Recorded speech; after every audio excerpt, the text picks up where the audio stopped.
The robbers, listen and practice. One evening, a young man named Gopu was traveling through a forest, which was the hideout of many thieves. When he reached the forest, which was the hideout of many thieves. When he reached the middle of the forest, a man suddenly appeared from the bushes. "Don't be scared," said the man. "I am a porter, let me carry your heavy trunk for you." "What is a porter doing here?" thought Gopu. "I am sure he is a thief. He must be carrying dangerous weapons. I need to trick him."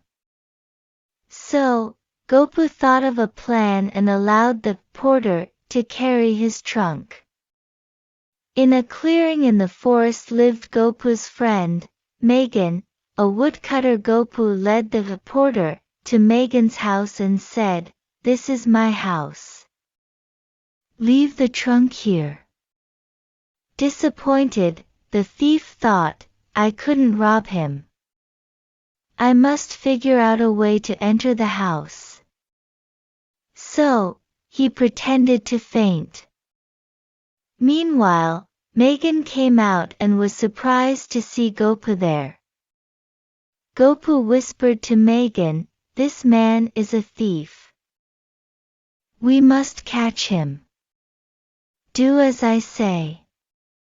The two friends then lifted the thief and took him inside the house. The thief smiled to him and thought, "I will rob him once he is asleep." But before he could do anything, Gopu and Megan put him in a trunk and threw it into a deep pit some distance away from the house. A little while later, some robbers strolling around sported the trunk. "That's big," they exclaimed. There could be something valuable inside, but when they pulled out the trunk and opened it, they were in for a shock. "That's our friend," cried the robbers. "How did you get in there?" they asked. The robber then narrated his story to his friends. "I was tricked," he said. "But now I am not alone, let's go there together friends, and rob the man." All of them agreed and went to Megan's house. Meanwhile, Gopu and Megan had anticipated that the robbers would attack. So, they had made the necessary arrangements.